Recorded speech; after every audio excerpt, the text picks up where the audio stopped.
Sa pagtapak mo sa abroad, doon magsisimula ang totoong laro ng buhay. Walang madali, malayo sa pamilya, walang kasangga sa umpisa at bawat sentimo pinaghihirapan. Dito mo mararanasan ang gutom, hindi lang sa pagkain, kundi sa tagumpay, sa kapayapaan, sa magandang buhay. Kaya kung gusto mong mabago ang takbo ng buhay mo, baguhin mo muna ang mindset mo. Imbes na reklamo, gawing aral. Imbes na sumuko, gumising ng maaga, magtrabaho ng mas matalino.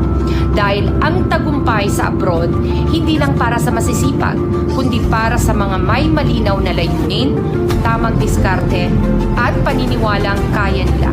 Mindset muna, bago resulta. At kapag nabago ang mindset mo, dyan magsisimula ang tunay na pagbabago ng buhay mo.